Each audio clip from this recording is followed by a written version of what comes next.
चालू नहीं होगी तो चालू होगी।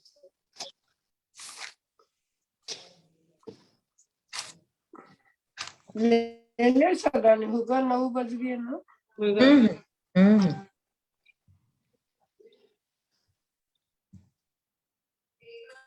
जय जिनेन्द्र।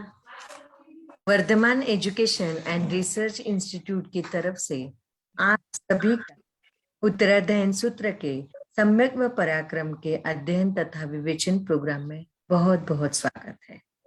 आज हमारा 39वां क्लास है। परम पूज्य प्रीति सुधा जी महाराज साहब की सुशिष्या स्वाध्याय प्रेमी पूज्य श्री संयम प्रीति जी महाराज साहब जी एवं सौ शकुंतला जी चौड़िया इनके मुखारविंद से उत्तराध्ययन अध्ययन की कड़ी चालू है और आप सभी जन बहुत ही अच्छी तरह से इसलिए तहे दिल से आप सभी का बहुत बहुत स्वागत है।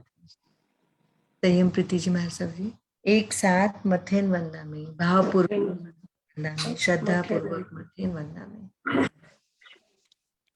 बोलिए शांतिनाथ भगवान की जय। आचार्य भगवंत की जय। नमो अरिहंताणं नमो सिद्धाणं नमो आयुर्याणं नमो वच्छायाणं नमो लोहे तव सापूर्णम् एषु पंचन मुक्तारो सव अवपनास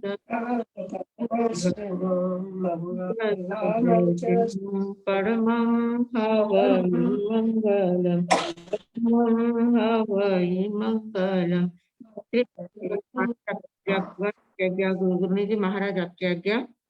उत्तराध्ययन सूत्र के 29वें अध्ययन का अर्थ करने की आज्ञा चाहते हैं। परम आदरणीय, परम वंदनीय, परम पूजनीय 24 तीर्थंकर भगवान, पंच परमेश्वरी भगवान तथा ज्ञानी, ध्यानी, त्यागी, तपस्वी समस्त ऊर्जा महापुरुषों के चरणों में भावपूर्वक वंदन। आराध्य गुरुदेव पूज्य श्री आचार्य भगवान, तपसी जी महाराज साहब, पूज्य श्री माता जी महाराज साहब आदि समस्त बड़ों के चरणों में भावपूर्वक वंदन। संस्कार भारती वाणी भूषण पूज्य श्री प्रीति सुधा जी महाराज साहब के चरणों में भावपूर्वक वंदन। यहाँ उपस्थित सभी धर्म प्रेमी, श्रद्धावान, जिज्ञासु भाइयों तथा सुशील बहनों, 29वें अध्ययन के हमने 35 प्रश्न देख लिए हैं। आज हमारा 36वां प्रश्न है, 36 नंबर का प्रश्न है, जिसमें पूछा गया है कि कसाय पचखाणेनम भन्ते जीवे किम गणये। हे भगवान, भन्ते यानी हे भगवान, कषाय के प्रत्याख्यान करने से जीव को किन गुणों की प्राप्ति होती है, क्या प्राप्त होता है। कषाय के प्रत्याख्यान करना, कषाय क्या है, कषाय ये पहले हमें समझना बहुत जरूरी है। ऐसे तो हम समझते हैं कषाय यानी क्रोध, मान, माया, लोभ, पर कषाय की प्रवृत्ति क्या होती है, कषाय हमारी आत्मा की कैसी स्थिति करता है, इसके बारे में थोड़ा सा जानना जरूरी है। आत्मा के 2 स्थितियां होती है, एक स्वभाव दशा की स्थिति होती है, एक विभाव दशा की स्थिति होती है। स्वभाव की स्थिति और विभाव की स्थिति 2 प्रकार की स्थितियां होती है। उसमें स्वाभाविक जो सहज आनंद में रहते हैं, उत्साह में रहते हैं, प्रेम में रहते, शांति में हम जब रहते हैं तब स्वभाव की स्थिति में रहते हैं।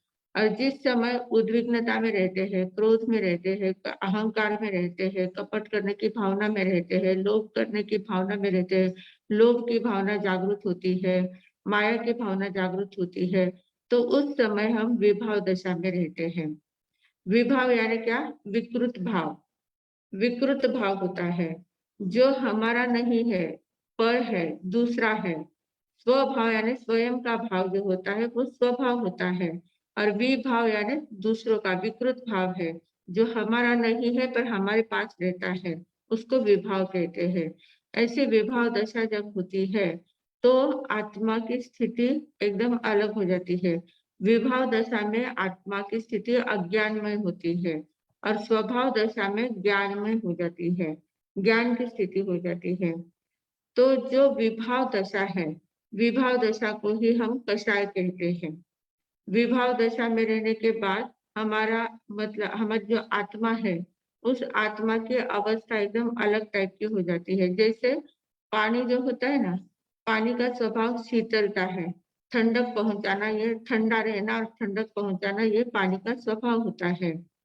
पर पानी को अगर बर्तन में रखकर अग्नि पर रख दिया जाए और वो जब उबलता है, गर्म हो जाता है, तो स्वयं भी गर्म हो जाता है, स्वयं भी अपना स्वभाव छोड़ देता है, गर्म हो जाता है और जो भी उसको हाथ लगाता है उसको वो जलाते रहता है, सबको गर्म करता रहता है। मतलब उसका स्वभाव है शीतलता प्रदान करना, ठंडक प्रदान ठंडकता प्रदान करना, ये उसका स्वभाव है। स्वयं भी ठंडा रहता है, दूसरों को भी ठंडक देता है, वो पानी का स्वभाव है।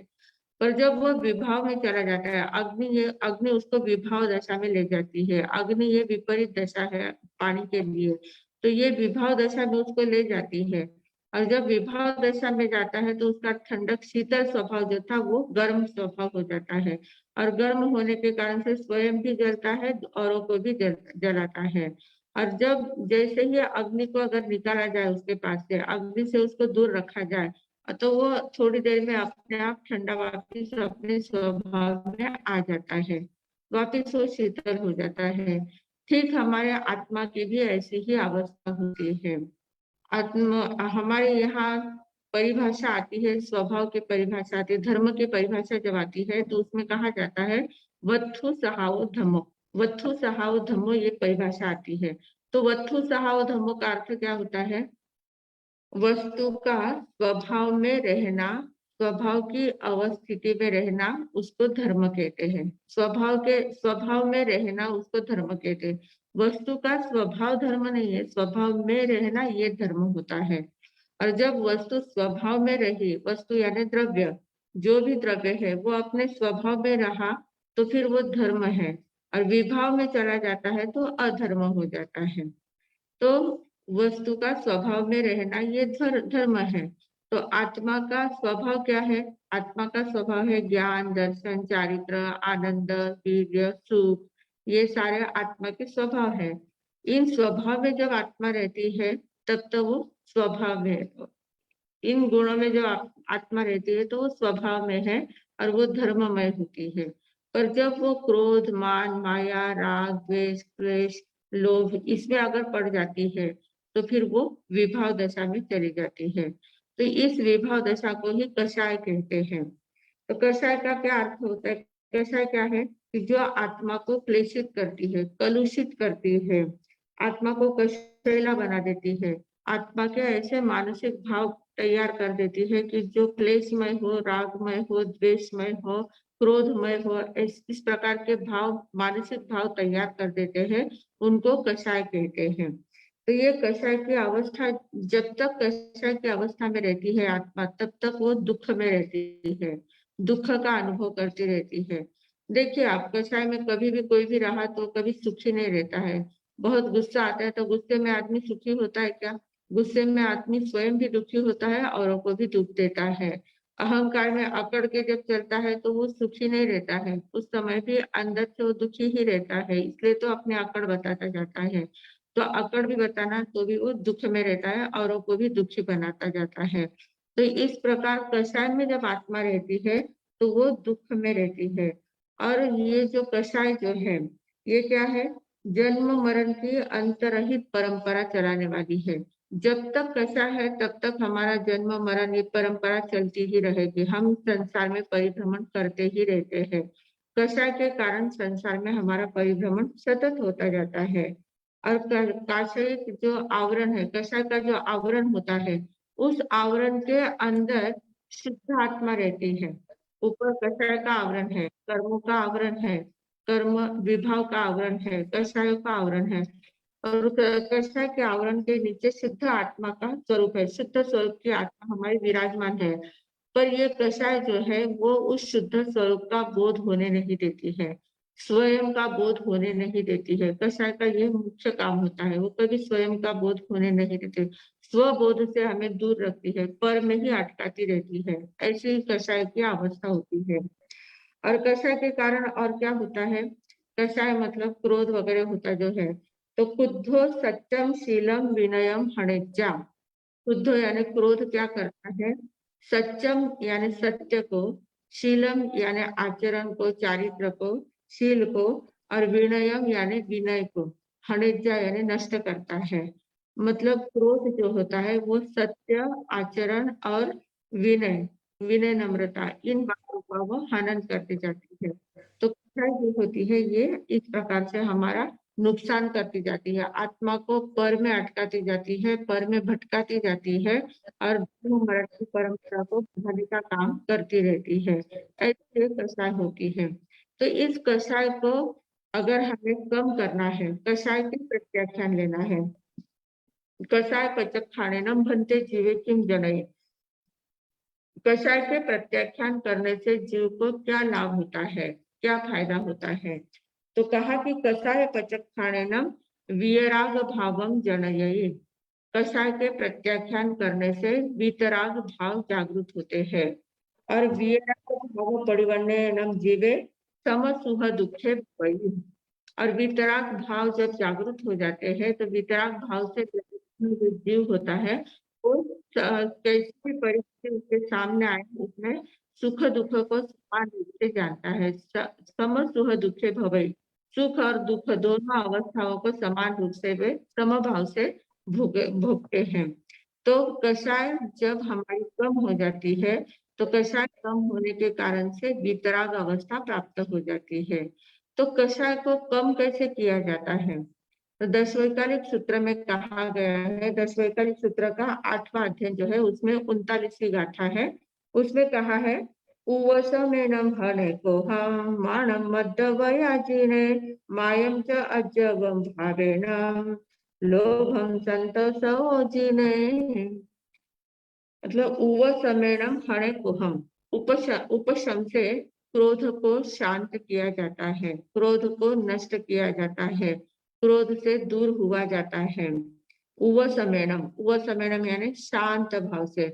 जितने हम शांत भाव से रहते हैं, शांत भाव ये आत्मा का स्वभाव है और आत्मा के स्वभाव में जब तक हम रहते हैं, शांत भाव में हम रहते हैं तो क्रोध अपने आप कम हो जाता है। क्योंकि हमारा, हम स्वभाव और विभाव को कैसे पहचान सकते हैं? स्वभाव और विभाव को पहचानने की सारी सरल एक पद्धति है, एक विधि है कि कैसा, मतलब हम लोग शांति में, आनंद में हमेशा रह सकते हैं या क्रोध में हमेशा रह सकते हैं। क्रोध में कितनी देर तक हम टिक सकते हैं?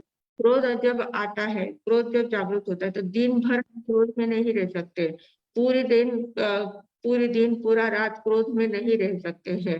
क्रोध क्षणिक होता है, थोड़ी देर के लिए आता है, वो अपना उफान जो होता है, बोलना करना, जो भी कुछ क्रिया करनी है वो कर देता है और वापिस शांत हो जाता है। तो विभाव दशा जो है उसमें ज्यादा देर टिका नहीं जाता। पर दूसरे के घर में हम ज्यादा देर तक नहीं टिक सकते हैं, अपने घर में ही हम हमेशा के लिए टिक सकते हैं। तो क्रोध ये दूसरे का घर है, पर घर है, विभाव है, तो विभाव में ज्यादा देर तक नहीं टिक सकते हैं। वही स्वभाव जो है शांत भाव है, क्षमा भाव है, आनंद का भाव है, ऐसे भाव में हम रात दिन रह सकते हैं। कितने ही पूरी जिंदगी शांति में हम बिता सकते हैं। शांत भाव हमारा स्वभाव है, स्वभाव में हम जिंदगी भर रह सकते हैं, पर विभाव में हम थोड़ी देर के लिए ही टिक सकते हैं। तो जहां जहां हम थोड़ी देर तक टिकते हैं हमारा एकदम मूड चेंज हो जाता है, तो समझ लेना वो विभाव है।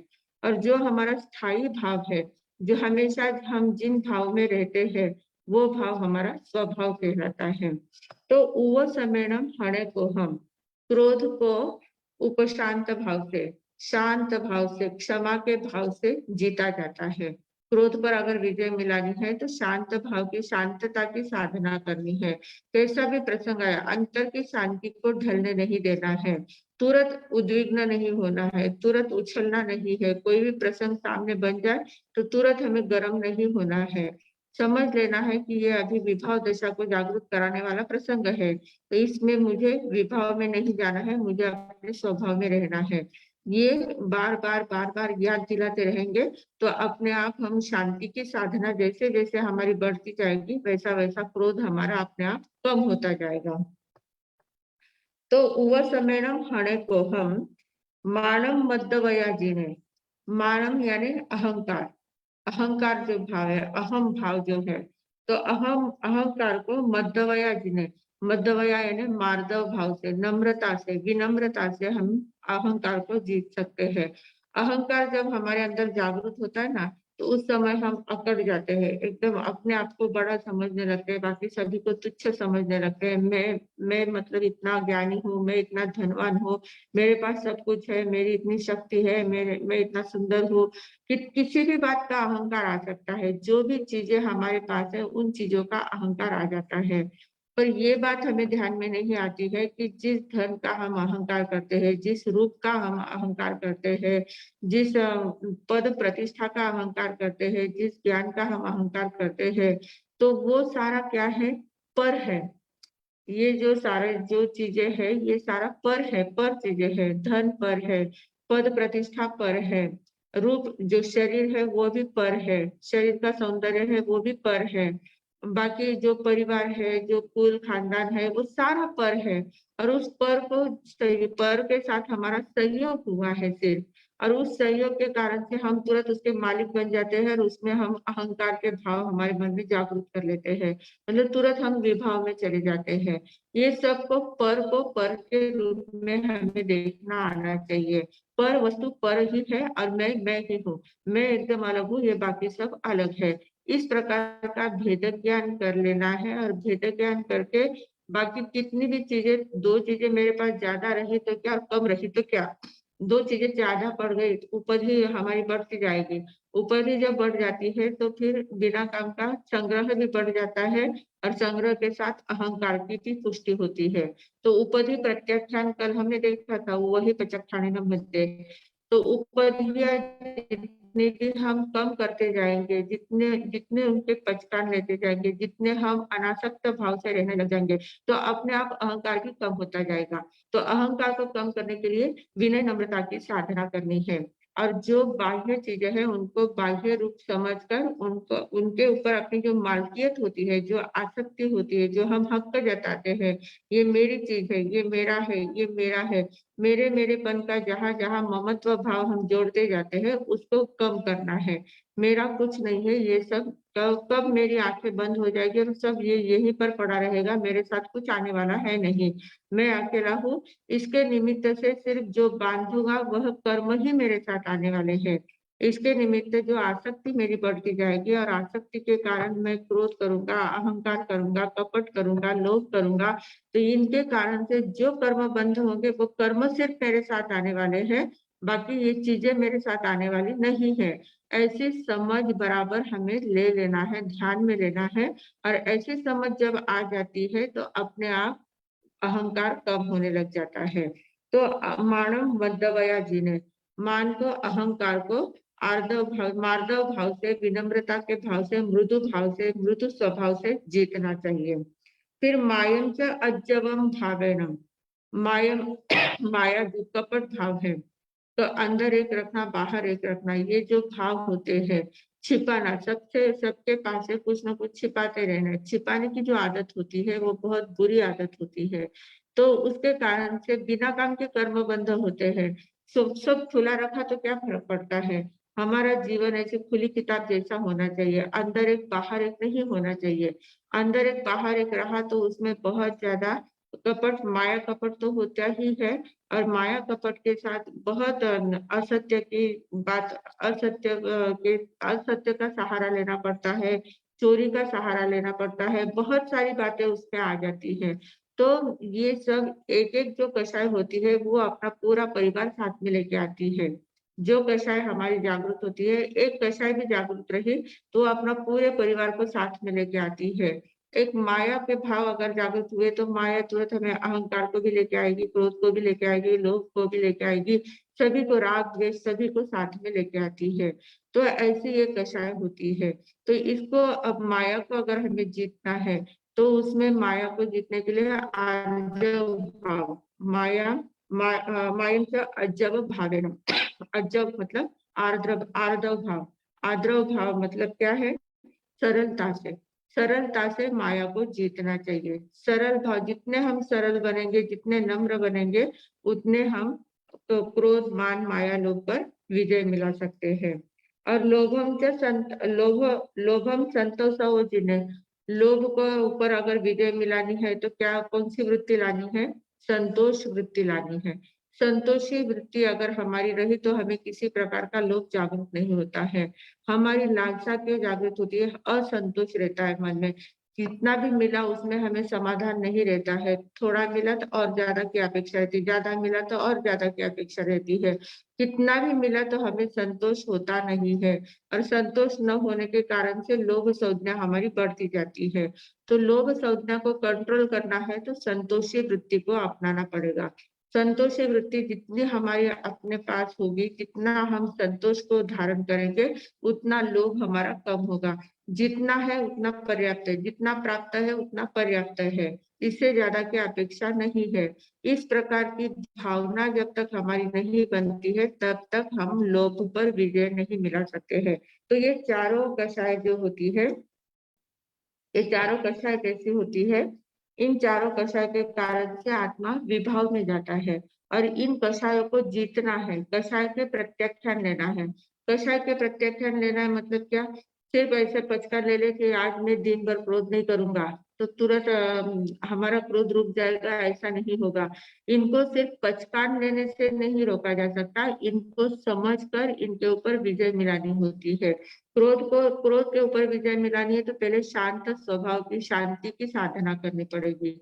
मान पर विजय मिलाना है तो विनय नम्रता की साधना करनी पड़ेगी।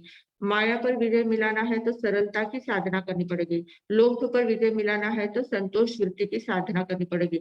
ऐसी साधना जब हम करते जाते हैं तो वो साधना करते करते करते कषाय अपने आप कम होती जाती है और कषाय यानी विभाव दशा जैसे जैसे कम होती जाती है, वैसे वैसे कर्म बंध भी कम होते जाते हैं।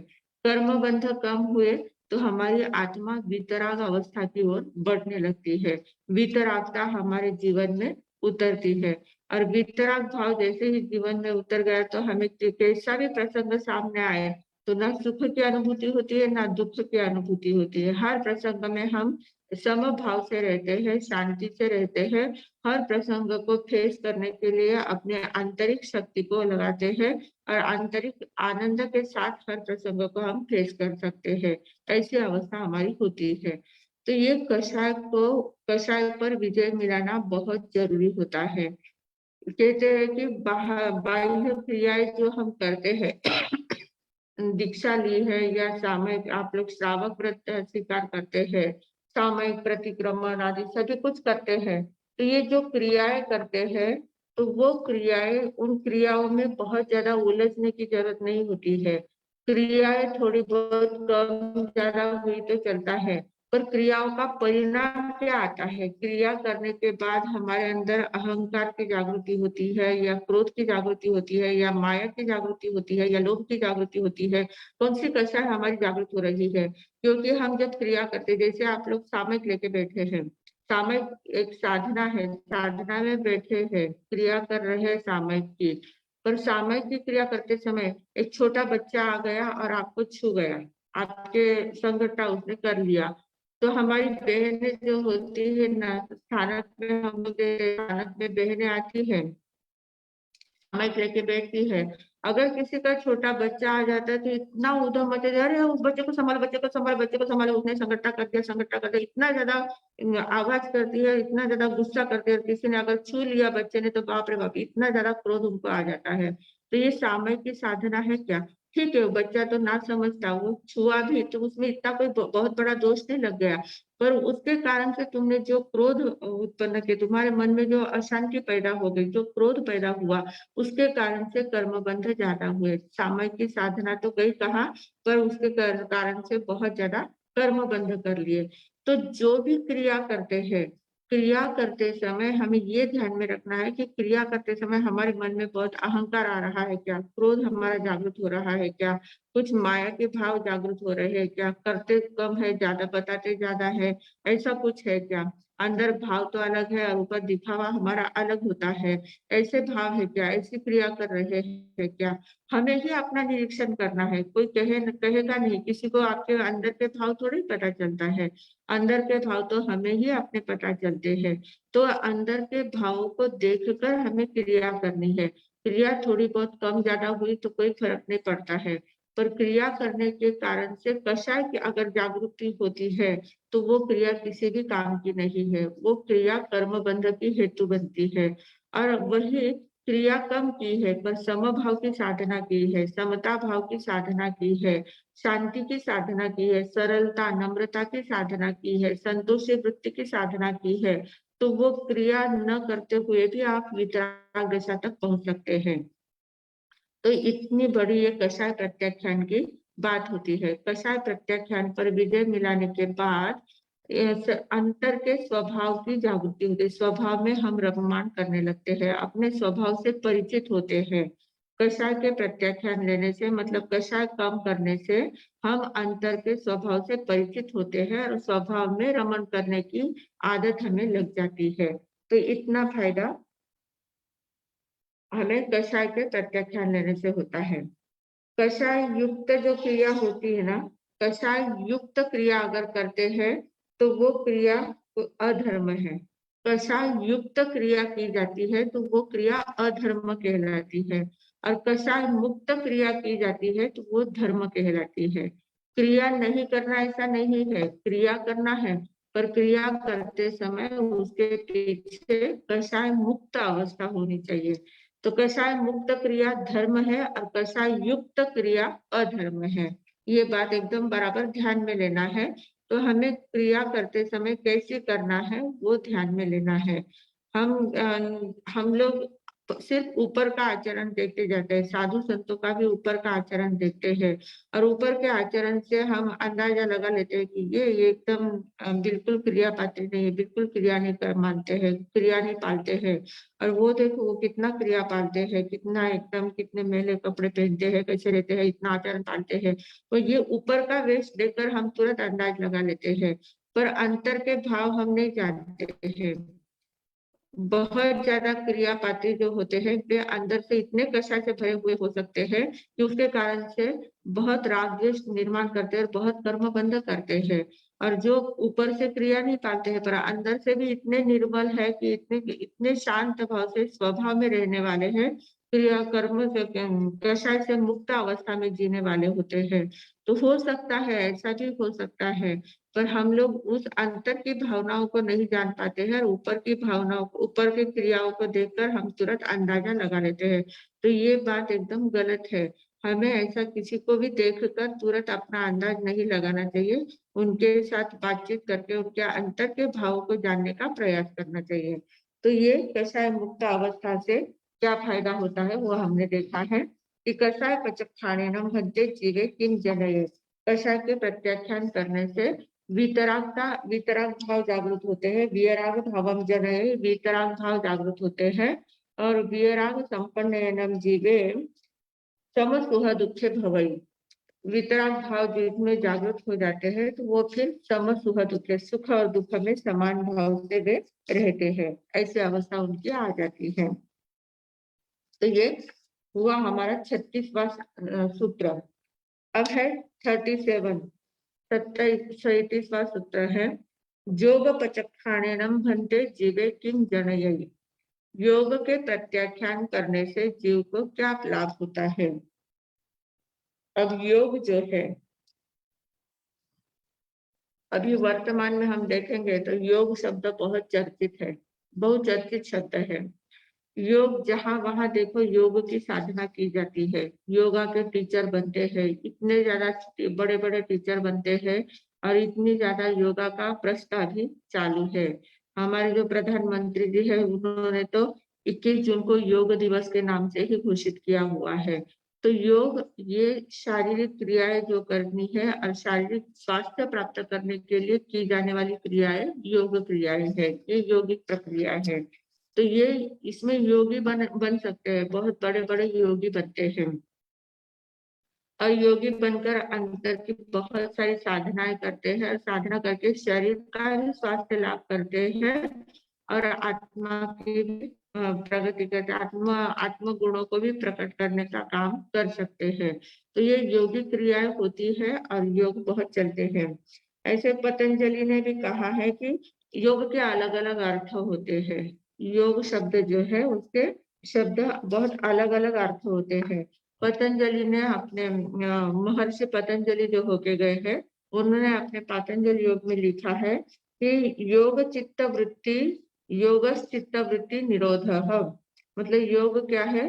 चित्त वृत्तियों का निरोध करना योग है। चित्त वृत्तियां यानी क्या? जो हमारे विचारधारा कंटिन्यू चालू रहती है, चित्त हमारा सतत चंचल रहता है, मन हमारा सतत चंचल रहता है, कुछ न कुछ प्रवृत्ति मन की चालू ही रहती है। तो मन की चंचलता को कम करना और मन को स्थिर करना, एकाग्र करना, ये योग की साधना है, ऐसा पतंजलि ने कहा हुआ है।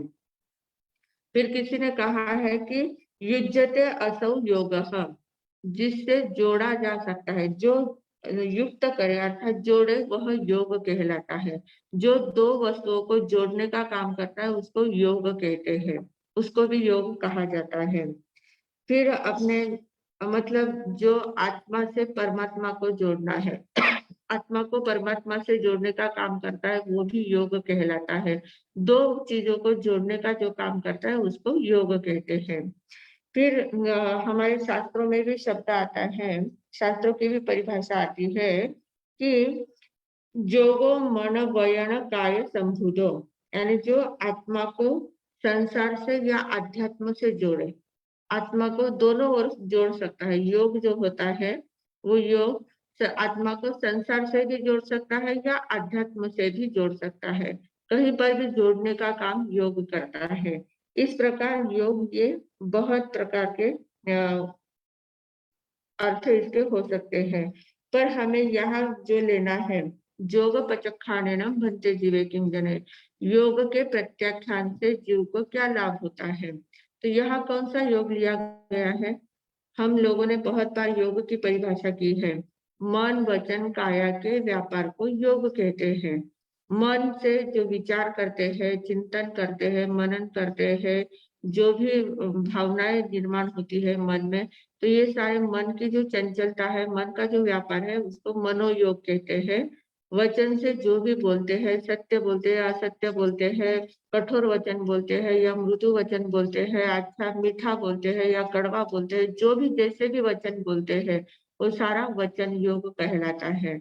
और काया योग यानी काया से जो भी क्रियाएं हमारी होती है, अच्छी क्रियाएं भी होती है, बुरी क्रियाएं भी होती है, किसी को साता पहुंचाने का भी काम करते हैं, किसी को दुख पहुंचाने का भी काम करते हैं, सेवा का भी काम करते हैं, दुख देने का भी काम करते हैं, किसी को मारने का भी काम करते हैं, किसी को जिलाने का भी काम करते हैं। हर प्रकार से काया की क्रियाएं होती रहती है, तो ये काया योग है।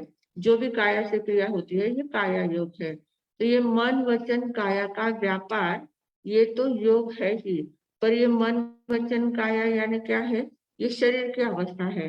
मन भी शरीर में ही है, पौद्गलिक ही है, वचन भी शरीर के साथ संबंधित है, काया भी शरीर से संबंधित है।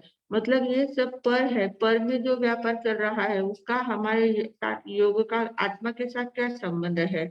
शरीर और आत्मा तो एकदम अलग है। शरीर में जो भी होता है उसका आत्मा के साथ क्या संबंध है?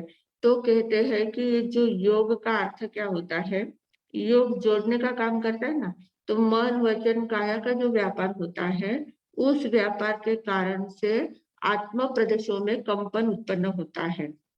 मन वचन काया के व्यापार के कारण आत्म प्रदेशों में कंपन उत्पन्न होता है, और जितना कंपन ज्यादा उत्पन्न होता है तो वो कंपन क्या करता है? बाहर की कार्बन वर्गनाओं को आकर्षित करता है। मन वचन काया के कारण आत्म प्रदेशों में होने वाले कंपन को योग कहते हैं, और उस योग के कारण बाह्य बाह्य कार्बन वर्गनाएं आकर्षित होती है, क्योंकि पर निमित्त से ही कंपन हुआ है। मन वचन काया शरीर की क्रियाएं है, और शरीर के कारण से ही आत्म प्रदेशों में कंपन हुआ है। तो आत्म प्रदेशों में अगर कंपन है, आत्म प्रदेश चंचल है, तो वो चंचलता के कारण से बाहर के कार्बन वर्गनाओं को इकट्ठा करता जाता है, आकर्षित करता जाता है। तो ऐसे जो योग है, इन योगों के प्रत्याख्यान करने से क्या फायदा होता है, इस प्रकार का प्रश्न पूछा गया है। अब ऐसा देखा जाए तो हाँ, अभी संसार में योगी अवस्था एकदम उत्कृष्ट अवस्था कहलाती है। जो योगी होते हैं, महान योगी है, परम योगी है, धर्म योगी है, कितने योगी की बहुत सारी परिभाषाएं की जाती है। तो योगी होना यानी श्रेष्ठ अवस्था है ऐसा माना जाता है। पर यहाँ तो कहा है कि योग के प्रत्याख्यान लेना है। योग के प्रत्याख्यान लेना मतलब क्या है? अयोगी बनना है। योगी योगी की हमारी साधना नहीं है, हमारी साधना कौन सी है? अयोगी बनने की साधना है। हम लोगों ने गुणस्थान देखे थे, 14 गुणस्थान का बहुत डिटेल वर्णन किया हुआ है। तो उसमें मिथ्यात्व गुणस्थान है, वह सबसे पहला गुणस्थान है। और सबसे अंतिम जो गुणस्थान है, 14वां गुणस्थान है, उसका नाम क्या है? अयोगी केवली गुणस्थान। मतलब मिथ्यात्व अवस्था जो है, सबसे पहली अवस्था, पहली स्टेज जो है, वो स्टेज कैसी है? निम्नतम अवस्था है, आत्मा की निम्नतम अवस्था है। उसमें क्या होता है? आत्मा पर वस्तु के साथ एकत्व जोड़ता है, पर वस्तु के साथ ही रममान रहता है, विभाव में ही ज्यादा रहता है, विभाव के कारण से ही परिभ्रमण करता है, कर्म बंध करता रहता है, और कर्म बंध के अनुसार ही अपना जन्म मरण की परंपरा उसकी चालू रहती है। तो ये निम्नतम अवस्था है, मिथ्यात्व अवस्था। ये सर्व से सर्व सर्व मतलब सर्व सभी में सर्व सर्व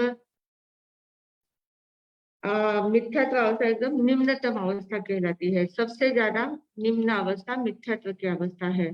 और 14वां जो अवस्था है, 14वीं अवस्था जो है अयोगी केवली की जो अवस्था है, वह अयोगी केवली की अवस्था सर्वोत्तम अवस्था है, एकदम उच्चतम अवस्था है, सर्वश्रेष्ठ अवस्था है। तो वो सर्वश्रेष्ठ अवस्था अयोगी केवली की है। तो अयोगी बनना ये हमारा लक्ष्य है। मनुष्य का लक्ष्य कौन सा है? अयोगी बनना। योगी बनना ये लक्ष्य नहीं है। योगी तो हम है ही, मन वचन काया का व्यापार हमारा चलता ही रहता है, दिन भर हमारा कार्यक्रम चालू ही रहता है, रात दिन हमारा योग का व्यापार हमारा कंटिन्यू चालू रहता है। तो जितना योग का व्यापार चल रहा है उतने हम योगी है, बहुत महान योगी है, बहुत बड़े योगी है, इतने ज्यादा कर्म इकट्ठा करते हैं, कंटिन्यू हम चंचल रहते हैं, योग का उपयोग करते हैं। पर ऐसे योग से हम योगी नहीं बन सकते हैं। योगी बनना ये हमारा लक्ष्य नहीं है। हमारा लक्ष्य है अयोगी बनना, अयोगी की साधना करना, ये हमारा लक्ष्य है। तो अयोगी बनना है तो फिर योग के प्रत्याख्यान करना जरूरी है। तो योग के प्रत्याख्यान करने से कैसे होगा? मन तो इतना चंचल है, मन से तो कितने कंटिन्यू विचार चाहते, उसको जितना हम दबाना चाहते हैं उतना ज्यादा वो विचार करता रहता है। ध्यान में बैठने का सोचते हैं, माला फेरने के लिए बैठना सोचते हैं, आंखें बंद करके बैठे कि तुरंत विचार की धारा चालू हो जाती है। और इतने ज्यादा विचार होते हैं, तो उन विचारों को कंट्रोल कैसे किया जाए? उनको कैसे, मन को कैसे कंट्रोल किया जाए? तो योग प्रत्याख्यान करते समय हमें ये ध्यान में लेना है कि योग प्रत्याख्यान करना है मतलब एकदम से विचार, मन वचन काया के पूर्ण व्यापार को रोक देना है, उससे एकदम अलग हो जाना है, ऐसा नहीं है। मन से जो विचार कर रहे हैं, तो पहले तो ये बात ध्यान में रहना कि मन में तो सब शुभ विचार भी आते हैं, अशुभ विचार भी आते हैं।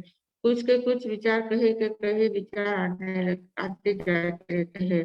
तो हमें पहले ये देखना है कि हमारे मन में कौन से विचार आ रहे हैं। अगर अशुभ विचार आ रहे हैं तो अशुभ विचारों को रोककर शुभ विचारों में प्रवृत्ति करना है। अशुभ चिंतन से शुभ चिंतन में आना है, दुष्चिंतन से शुभ चिंतन में आना है। शुभ चिंतन करते जाना है। मन के पास हम अगर एक आध विषय दे देते हैं, अच्छा विषय दे देते हैं, तो वो उसी में फिर उलझ जाता है, अच्छा अच्छा विचार करने लग जाता है। तो ये शुभ चिंतन में मन को पहले लगाना है, अशुभ से शुभ में लाना, ये पहली साधना है। और शुभ में आने के बाद शुभ से शुद्ध की ओर जाना है, फिर विचारों से निर्विचार अवस्था की तरफ जाना है। पहले तो अशुभ विचारों से शुभ विचारों में आना है, शुभ चिंतन में आना है। दुष्चिंतन जो चल रहा था, दुष्ट चिंतन चल रहा था, तो उससे शुभ चिंतन में आना है। शुभ चिंतन को करते करते करते शुभ चिंतन में स्थिर होते होते होते फिर विचार से निर्विचार अवस्था में आना है, चिंतन रहित अवस्था में आना है। तो ऐसे ऐसे अगर उसको आदत लगाते जाएंगे तो हम निर्विचार हो सकते हैं, मन के प्रत्याख्यान कर सकते हैं, मन से अमन अवस्था को प्राप्त कर सकते हैं। मन जो हमारा है वो कभी सुमन होता है, कभी कुमन होता है। सुमन होना यानी अच्छे शुभ विचार करना, कुमन होना यानी दुष्ट विचार करना, अशुभ विचार करना। तो कुमन से सुमन में आना और सुमन से फिर अमन में जाना, ऐसी हमारी अवस्था होती है। क्योंकि मन के पास इतनी ज्यादा शक्ति होती है, मन 1 सेकंड में हमें 7वीं नरक में भी पहुंचा सकता है और दूसरे सेकंड में हमें कैवल्य भी प्राप्त करा सकता है, केवल ज्ञान तक भी पहुंचा सकता है। इतनी ताकत मन के पास होती है। हम लोग देखते हैं, प्रसन्न चंद्र राजर्षि का उदाहरण है ही। वो ध्यान में बैठे थे, ध्यान में खड़े खड़े ही उनके मन में युद्ध चालू हो गया, तो 7वीं नरक तक का बंध उन्होंने कर लिया। और जब वही विचारधारा पलट गए तो उसी समय उनको केवल ज्ञान की भी प्राप्ति हो गई। तो ये मन ऐसा होता है, अशुभ में भी ले जाता है, शुभ में भी ले जाता है, शुद्ध में भी पहुंचा सकता है। तो पहले कुमन से सुमन में आना, सुमन से अमन में जाना, ये मन को जीतने का, मन के प्रत्याख्यान के प्रकार है। फिर दूसरा है वचन को। वचन का भी ऐसा ही है। पहले जो हम असत्य वचन पहले कैसा बोलते हैं, जिसके ऊपर हमारा ध्यान होना चाहिए। हमारे मुंह से जो शब्द निकल रहे हैं, वे शब्द कैसे निकल रहे हैं, किस टोन में निकल रहे हैं, किस भाव दशा में निकल रहे हैं, किस भाव से हम किसके साथ कैसी बात कर रहे हैं, इसको हमें पहले परखना होगा। अगर हम अहंकार की भाषा बोलते हैं, क्रोध में भरकर बोलते हैं, क्रोधी भाषा बोलते हैं, या माया कपट की भाषा बोलते हैं, या लोभी वृत्ति की भाषा बोलते हैं, या झूठ बोलते हैं, या किसी को कोई तकलीफ हो इस प्रकार की भाषा बोलते हैं, किसी को कोई टॉन्ट मारते हैं, किसी के हृदय में छेद पड़े इस प्रकार के शब्द बोलते हैं, कैसे शब्द हमारे मुंह से निकल रहे हैं, उन शब्दों को पहले देखना है। जो इस प्रकार के शब्द होंगे तो उन शब्दों को हमें भाषा को बदलने की जरूरत है। जो हमारी रफ भाषा है, एकदम रूढ़ भाषा है, तो उस भाषा से हमें सौम्य भाषा में आना है, सत्य भाषा बोलनी है, मृदु भाषा बोलनी है, मीठा बोलना है, प्रेममय बोलना है। अच्छी भाषा बोलकर पहले भाषा को बदलना है।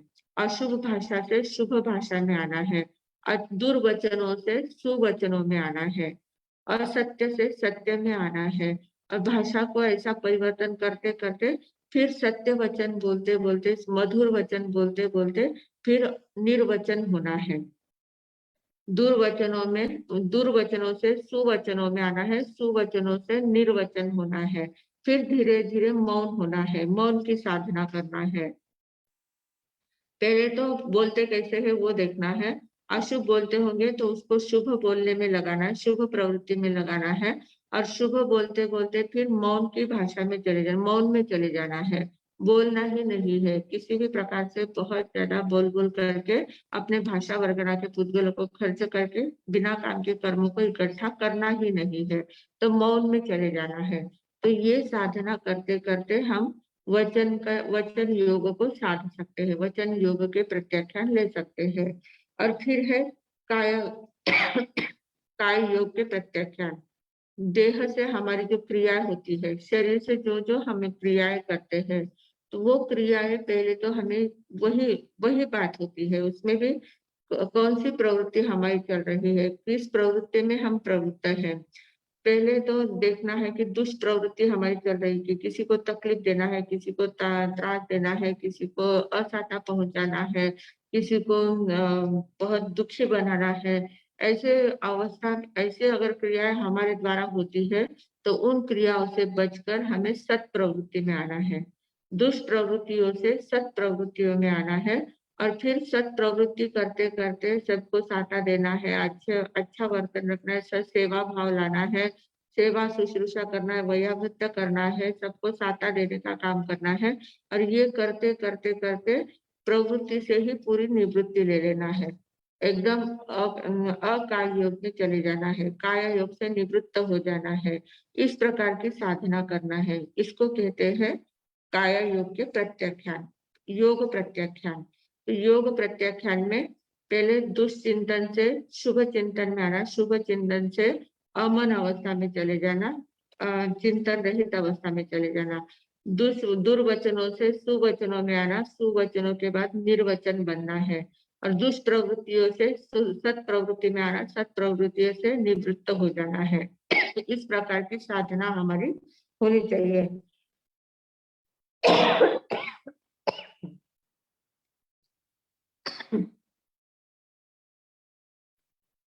जो योगी की अवस्था हमारी है, मन वचन काया का व्यापार चल रहा है, तो मतलब योग अवस्था हमारी चल रही है।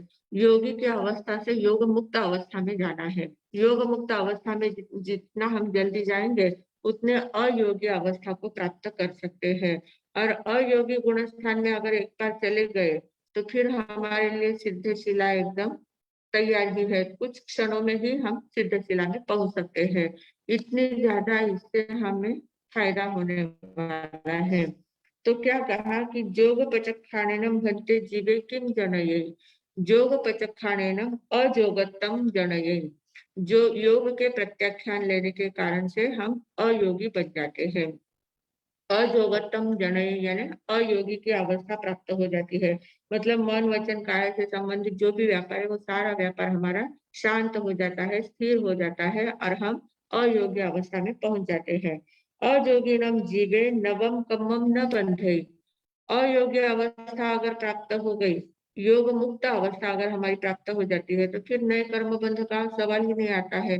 क्योंकि कर्म बंध किसके कारण से होते हैं? योग के कारण से कर्म आते हैं। तो आने वाले कर्म ही रुक जाएंगे, कर्म रुक गए तो फिर बंधने का सवाल ही नहीं आता है।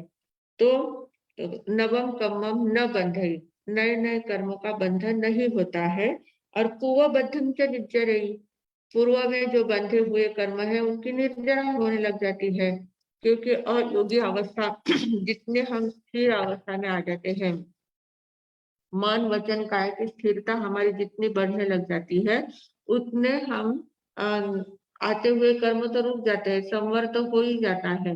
और संवर होने के बाद जितनी ज्यादा ज्यादा देर तक स्थिरता रहती है उतनी देर तक क्या होता है, कर्म फटाफट फटाफट बाहर निकलते जाते हैं, निर्जरा होने लग जाती है। पहले बंधे हुए कर्म जो है वो बाहर निकलने लग जाते हैं, उनकी निर्जरा हो जाती है। तो आने वाले कर्म रुक, नए कर्म रुक जाते हैं और आए हुए जो कर्म है, पहले बंधे हुए कर्म है, उनकी निर्जरा हो जाती है। इस प्रकार योग के प्रत्याख्यान लेने से जीव को फायदा होता है। तो इस प्रकार आज हमने 36 और 37 दो प्रश्न देखे हैं। दोनों में कषाय प्रत्याख्यान और योग प्रत्याख्यान, ये कषाय और योग ये दोनों कर्म बंध के मूल कारण है। योग के कारण से कर्म आते हैं और कषाय के कारण से बंधते हैं। तो कषाय प्रत्याख्यान अगर ले लिए तो बंधने का सवाल नहीं आता है कर्मों का, और योग के प्रत्याख्यान ले लिए तो योग आएंगे ही, कषाय कर्म आते ही नहीं है, आते हुए कर्म रुक जाते हैं। तो योग के कारण से संवर हो जाता है और कषाय के कारण से कषाय के प्रत्याख्यान लेने के कारण से अबंध अवस्था हमारी प्राप्त हो जाती है, मोक्ष अवस्था हमें जल्दी मिल जाती है। तो ऐसे दोनों महत्वपूर्ण सूत्र आज के हमारे थे, प्रश्न थे। हमारा समय हो चुका है। तो आज हमने योग और कषाय इन दोनों को देखा है। ऐसे तो कषाय की परिभाषा भी हमें पता थी, योग की परिभाषा भी पता थी, पर उनके ऊपर विजय कैसे मिला ना, ये बात आज हमने थोड़ी सी विशेषता से देखी है। और ऐसे अगर बातें हम जीवन में उतारते हैं तो आत्मा से परमात्मा बनते देर नहीं लगती है। क्योंकि आत्मा और परमात्मा में बहुत ज्यादा अंतर नहीं है। सयोगी अवस्था वह आत्मा है, सामान्य आत्मा की हमारी अवस्था क्या है? सयोग, योग सहित अवस्था रहना ये आत्मा की अवस्था है, और अयोगी होना ये परमात्मा की अवस्था है। सिर्फ स को हटा देना है, वहाँ अ लगा देना है, सयोगी और अयोगी, इतनी सी ही बात है। पर उतनी सी बात के लिए कितनी जिंदगी तक हमें साधना करनी पड़ती है। तो ये साधना हमारी अगर सही रास्ते पर सही ढंग से चलती रही, सही विधि से चलती रही, तो निश्चित रूप से हम आत्मा से परमात्मा बने बिना नहीं रह सकते। इतना ही बोलकर अब मैं विराम लेती हूँ। ओम शांति।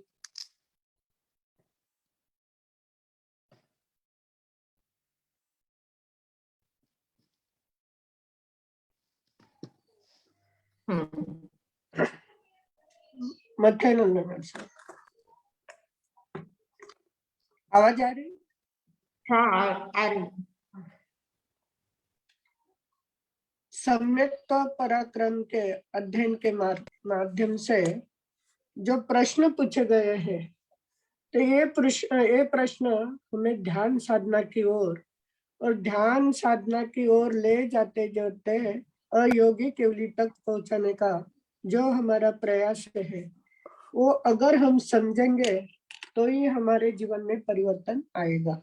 सिर्फ सुनने से कुछ होने वाला नहीं, प्रैक्टिकल हम लोग करना चाहते हैं और कर रहे हैं। काफी लोगों के विचारधारा बदल चुकी है और बदल रही है। तो प्रश्न आज का इतना अच्छा था कि कषाय प्रत्याख्यान से क्या होता है। कषाय यानी क्रोध, मान, माया, लोभ, ये तो अभी इतना सभी को याद हो गया है कि जो विकृत अवस्था है वो सारी कषाय है। स्वभाव, आत्मा की दो स्थितियां है, एक स्वभाव स्थिति और एक विभाव स्थिति। स्वभाव यानी स्वयं का स्वभाव यानी ज्ञान, दर्शन, आनंद, प्रेम, उल्लास, जो कुछ निर्मल अवस्था है वो आत्मा का स्वभाव है। और इस कषाय के कारण आत्मा विकृत बनती है। और जो पर है, हमारा स्वभाव पर को ज्यादा संभालने का है, स्वयं को नहीं देखते है, पर को ज्यादा संभालते हैं।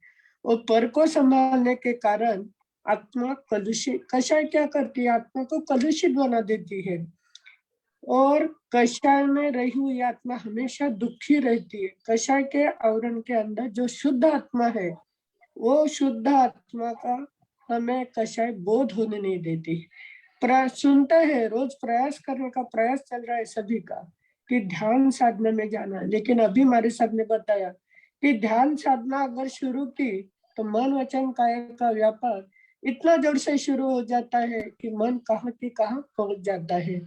तो इस मन को यानी कषाय और योग, कषाय से कैसा निवृत्त होना है और योग को कैसा साधना है। तो योग का आज बहुत अच्छा बताया कि मन, वचन, काया का जो है कि जो कुमन है उसको सुमन में लाना है और सुमन से अमन होना है। दुर्वचन को सुवचन बनाना है और दुर्वचन से मौन हो जाना है, निर्वचन बन जाना है। और काया को भी ऐसा ही बता कि दुष्प्रवृत्ति से सत प्रवृत्ति में आना है और सत प्रवृत्ति से निवृत्त होना है। अगर मन, वचन, काया की अवस्था इस तरह से हो गई तो हम एकाग्र चित्त बन सकते हैं। एकाग्र चित्त जब बनना शुरू हो जाएगा, मन, वचन, काया का व्यापार समझ कर जब बंद होना शुरू हो जाएगा, तब हम अयोगी अवस्था की ओर बढ़ेंगे।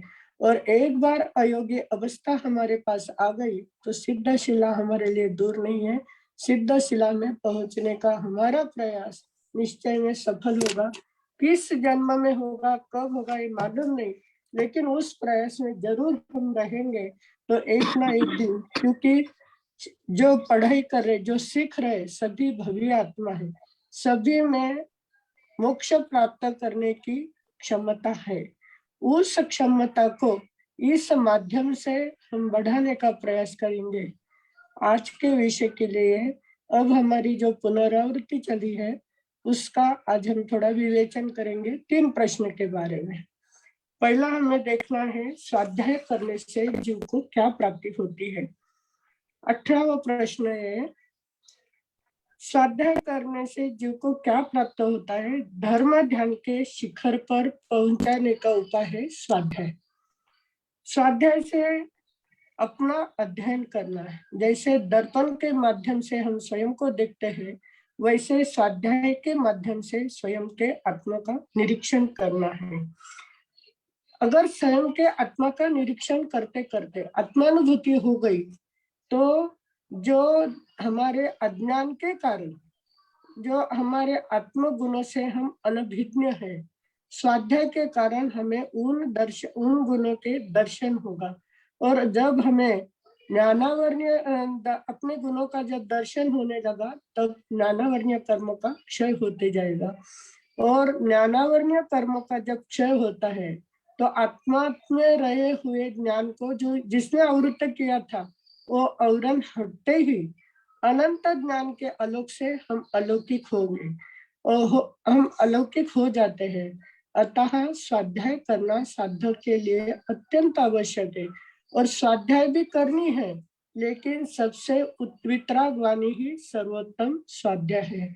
इसका अगर हम ध्यान रखेंगे तो धीरे धीरे हमारे ज्ञानावर्णीय कर्म का क्षय होते जाएगा और हमारी मोक्ष मार्ग की ओर जो मार्गक्रमणा चली उसकी ओर हमारे कदम बढ़ेंगे।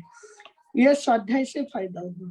फिर आगे के जो 5 प्रश्न है स्वाध्याय के बारे में ही है। वो स्वाध्याय के 5 भेद बताए हैं, वाचना, प्रतिपुच्छना, परियटना, अनुप्रेक्षा और धर्म कथा। पहला प्रश्न है, वाचना से जीव को क्या प्राप्त होता है? गुरुजनों से नया पाठ पढ़ना ये वाचना है। गुरु के मुख से अगर हमने वाचना ली तो अर्थागम के रहस्य को प्रकट होकर हमारे अंदर का ज्ञान खुलते जाता है। अर्थात अगर हम गुरु से वचन लिए बगैर ही पढ़ते हैं, बहुत सारी किताबें, बहुत सारे उसमें मंत्र तंत्र लिखे होते हैं, हम हमारे मन से शुरू कर देते हैं। अगर हम अपनी बुद्धि, फिर हम क्या करते हैं, अपनी बुद्धि अनुसार अर्थ लगाते हैं। अगर हमारे बुद्धि अनुसार अर्थ लगाया तो उस बात में क्या रहस्य है, वो रहस्य हमारा प्रकट नहीं हो सकता। तो वाचना यह शब्द रूप है और अर्थ रूप होती है। शब्दों का शुद्ध उच्चारण करवाना और श्रोतागम को कंठस्थ करना यह शब्द वाचना है। और अर्थागम के रहस्य या भाव को समझना अर्थ वाचना है। गुरु की दृष्टि से 2 प्रकार शिष्य होते हैं, एक विनीत होते हैं, एक अविनीत होते हैं। अविनीत शिष्य, ये सब कुछ मुझे आता है, इसमें क्या सीखना है, यह भावना अगर हो गई, अहंकारी। दूसरा है रसलोलुपी, क्रोधी और मायावी। इन 4 गुणों का जो धारक होता है वो कितना भी सिखाया तो उस पर वाचना का प्रभाव नहीं पड़ता।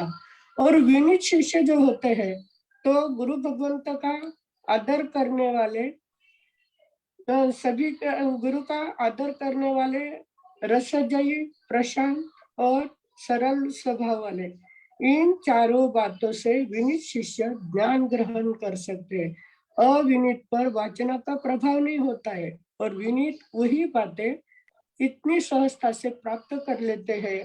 और जब श्रुत ज्ञान, फिर अगर एक बार ज्ञान ग्रहण कर लिया तो श्रुत ज्ञान के प्रति जो अशांति लगती है उस दोष से वे बच जाते हैं। भावों की शुद्धि होती है। मोक्ष मार्ग उनके लिए प्रशस्त बन जाता है। यानी वाचना में इतनी बड़ी ताकत है। ये जो 5 भेद बताए अत्यंत महत्वपूर्ण और समझने जैसे। दूसरा प्रश्न पूछा है, प्रतिपृच्छना करने से जीव को क्या प्राप्त होता है? तो प्रतिपृच्छना यानी क्या, हमने जो गुरु से वाचना ली है, कभी कभी कुछ बातें समझ में आती है, कभी नहीं आती है। कई बातों से हमारे मन में जिज्ञासा भी हो जाती है और अगर हमने पूछा नहीं, जिज्ञासा का समाधान नहीं किया तो शंका हमारी संशय रूप बन जाती है और उसके कारण हम सही ज्ञान को प्राप्त नहीं कर सकते। तो जिज्ञासा क्या करती है, समाधान। जिज्ञासा मानव के मन में जागृति लाती है, जिज्ञासा ज्ञान का विकास कराती है। प्रतिपृच्छना से तत्व पर श्रद्धा हो जाती है, तात्विक बुद्धि से प्रज्ञा जागृत होती है। शब्द के संबंध में या अर्थ के शब्द के संदर्भ में या अर्थ के संदर्भ में पूछने से संशय, विपर्य, अनध्यवसाय आदि से निवृत्त हो जाते हैं।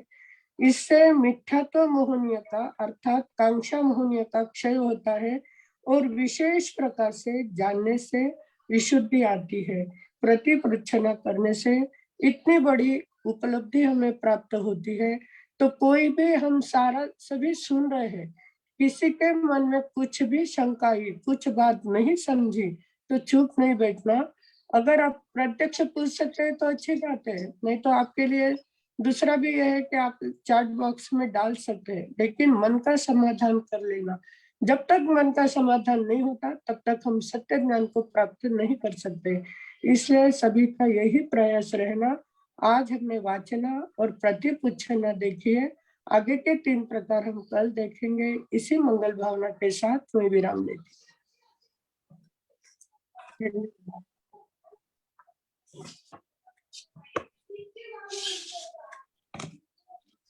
शीतल ब्रह्मेचा जी, आपको अनम्यूट करते हैं।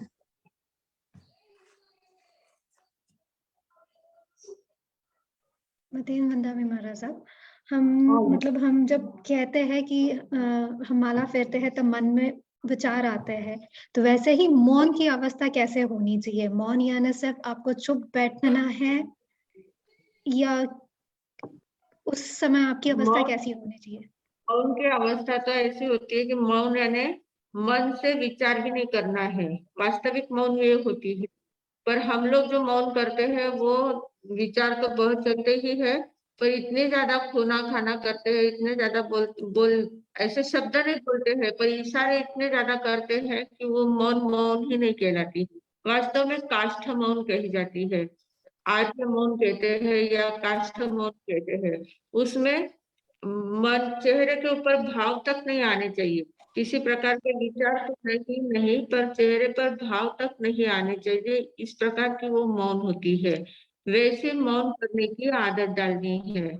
किसी भी प्रकार के विचार भी नहीं करना है, और विचार न करते हुए भी एकदम निर्विचार अवस्था में शांत रहने की आदत डालनी है। वो अगर आदत ढल जाती है तो फिर बहुत हम इजीली आगे बढ़ सकते हैं। ऐसे मौन करना चाहिए, निर्विचार अवस्था की मौन करना। हाँ, क्योंकि मोस्टली जब हम मौन लेते हैं और कहते हैं कि आज हम मतलब मौन लिया आधा घंटा, तो we keep on doing our work, काम करते हैं तो काम संबंधी विचार तो चलते ही है, भले ही हम बात ना करें, बट वो इट्स कीप ऑन तो गोइंग, मन में द विचार इमोशंस आर चलते स्टिल रहते देयर। हैं।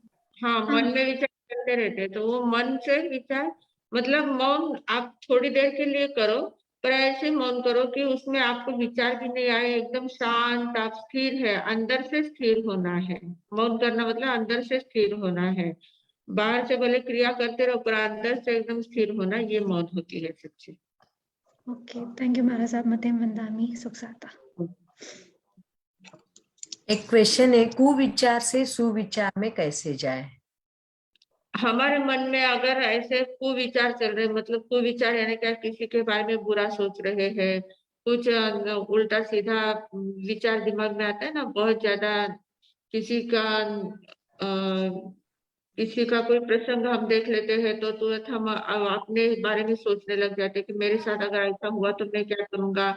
इस प्रकार निगेटिव विचार हम करते हैं, निगेटिव विचार करते हैं और दूसरों का बुरा सोचते हुए ऐसे विचार करते हैं। मन में कुछ भी विचार आते रहते हैं।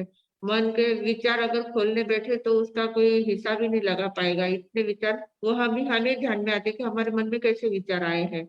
तो जो ये निगेटिव विचार है, दूसरों के बारे में बुरा चिंतन करते हैं, किसी की ऐसी बुरी बातें सोचते हैं, तो ये सारे विचार हमें निकाल देना है। इतना ही नहीं, आप लोग सीरियल्स वगैरह देखते हैं, पिक्चर्स देखते हैं, उसमें अगर कोई विलन है तो विलन को देखकर भी आपके विचार बहुत बुरे आ जाते कि इसको मारने चाहिए, इसको मारो मारो, उसको काटो, उसको ऐसा ऐसे इस टाइप से विचार मन में आ जाते हैं।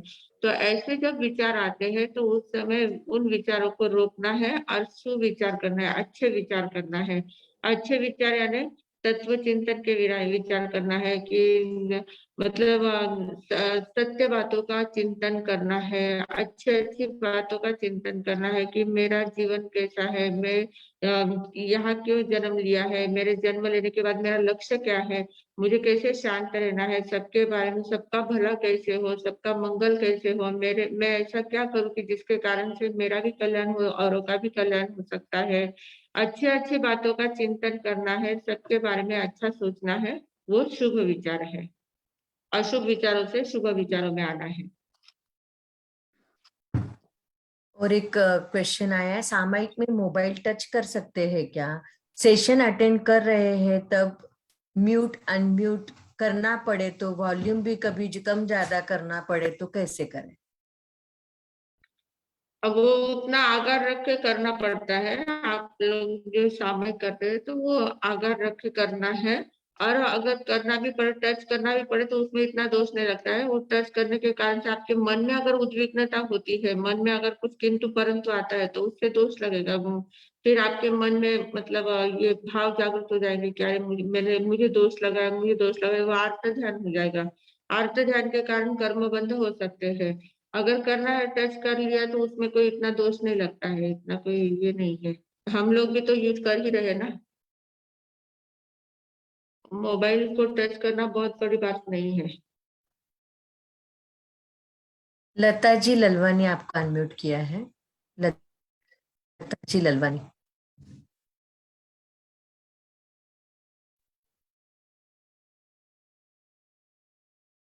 हाँ बोलिए आप। आज का ये बहुत सुंदर रहा है। मुझे आज मौन मौन है, फिर भी मैं बोल रही हूँ, बहुत सुंदर ये हुआ है आज का सब। यानी मौन यानी क्या, मन गुप्ती वचन गुप्ती यानी क्या, ये बहुत सुंदर रूप से समझाया है। मथे नंदा साहब, मथे नंदा मी। हाँ जी, दया। हाँ। आप कौन कहाँ से बोल रहे हैं? मैं पूना से हूँ। अच्छा। अच्छा, हाँ। हाँ अच्छा। हाँ, बहुत मौन बहुत 11 धन्यवाद। हाँ 11 का उपवास और मौन है मुझे, फिर भी आज बोल रही हूँ मैं। हाँ अच्छा हाँ अच्छा। मथे नंदा मी। हाँ जी। छाया जी आपको अनम्यूट किया है।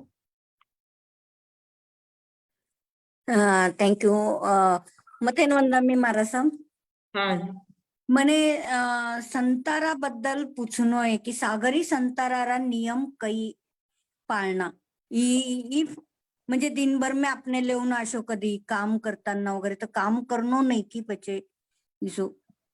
सागरी संथारों ना ज्यादातर रात्रि के समय सोते समय लिया जाता है। सागरी अच्छा. संथारा सोते समय लेना है कि अगर नींद में मेरे मृत्यु भी हो जाए तो मैं इस पचकान में जाऊंगी।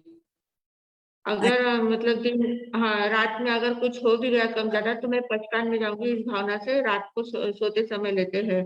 या ऐसा कुछ प्रसंग आ गया है सामने, एकदम एक्सीडेंट समझ गया है, एक्सीडेंट हुआ है, कुछ ऐसा एकदम बीमारी आ गई, उस समय हम सागरी संथारा ले सकते हैं कि अगर इस एक्सीडेंट में मैं जीव तो आगर है, अगर मैं इसमें मेरी मृत्यु हो जाती है तो मैं पूरा पचकान के अंदर जाऊंगी। इस प्रकार की भावना से वहां लिया जाता है।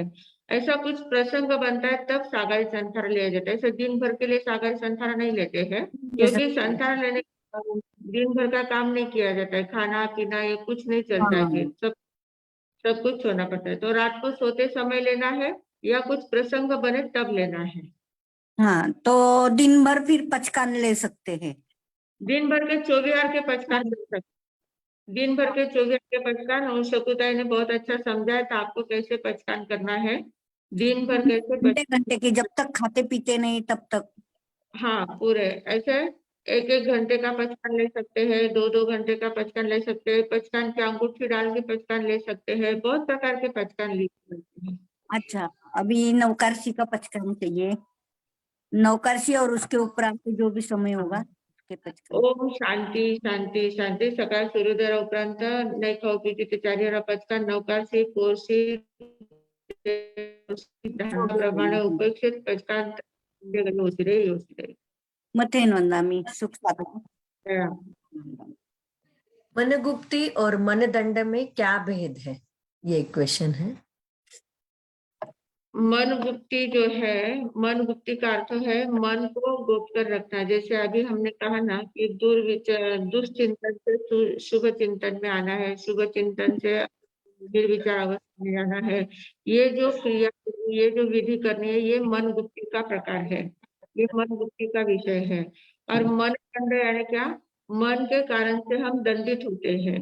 मन में ऐसे अशुभ विचार करते हैं, अशुभ विचार करने के कारण से नए कर्म बंध होते हैं, नए कर्म बंध के कारण से हमें दंड सजा मिलती है, तो उसको मन दंड कहते हैं। मन दंड मैंने मन दंड हमें दंड देता है, जो मन दंड है। साबुदाना आणि वो पराठा देऊ की गरम करने. हाँ, चाल.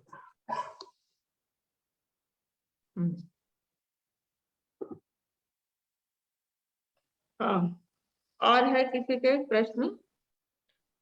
हैंड रेस दस दिन रिदान जैन इनका अनम्यूट किया है।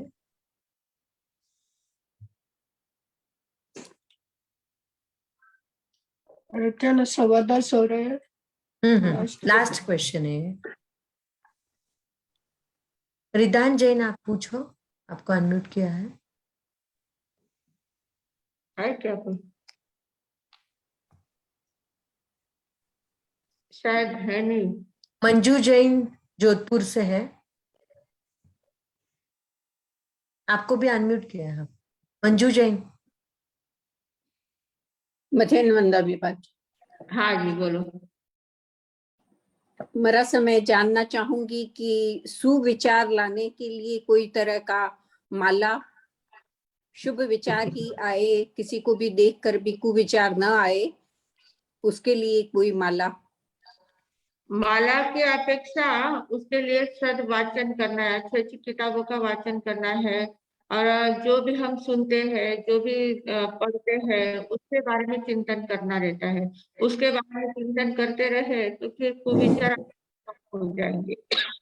अच्छी बात, अच्छी किताबें पढ़ना है, और अच्छा जो जो भी सुनते हैं, प्रवचन सुनते हैं, क्लास में सुनते हैं, जो भी पढ़ते हैं, जो भी ये बातें जो हमारे कान पे चलते जाते हैं ना, इसके बारे में सोचना है, इसके बारे में चिंतन करते रहे तो अपने आप कुविचार निकल जाएंगे और सुविचार आते जाएंगे।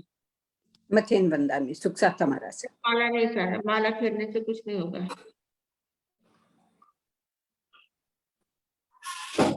चलेगा, मंगल पाठ लेते। हाँ जी। ओम शांति शांति शांति। गुरुदेव की आज्ञा से चत्तारि मंगलम, अरिहंता मंगलम, सिद्धा मंगलम, साहु मंगलम, केवली पन्नतो धम्मो मंगलम। चत्तारि लघुत्तमा, अरिहंता लघुत्तमा, सिद्धा लघुत्तमा, साहु लघुत्तमा, केवली पन्नतो धम्मो लघुत्तमो। चत्तारि शरणं पवज्जामि, अरिहन्ते शरणं पवज्जामि, सिद्धे शरणं पवज्जामि, साहु शरणं पवज्जामि, केवली पन्नतम धम्मं शरणं पवज्जामि। मंगल चार उत्तम चार शरणा, दुख हरना, सुख करना, वरुण शरणा कोई, जो भविष्य करे तो अक्षय अमर है। बोले भगवान महावीर स्वामी की जय। आचार्य जय। आज जय। के पूज्य आनंद। श्री राम की जय। संस्कार भारती वाणी भूषण पूज्य श्री प्रीति सुधा जी महाराज साहब की जय। सब साधु संतन की जय। आपके आनंद की जय।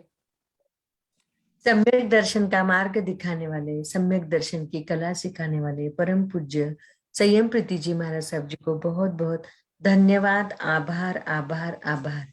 वैसे ही हमारी जो रिवीजन लेते हैं, ऐसे हमारे सौ शकुंतला जी चौड़िया, इनको भी बहुत बहुत आभार आभार आभार, धन्यवाद। Vardhman education and research institute की तरफ से आप सभी का बहुत बहुत धन्यवाद। और कल मिलेंगे हम बराबर 9 बजे। हाँ। बहुत लेट हुआ आज।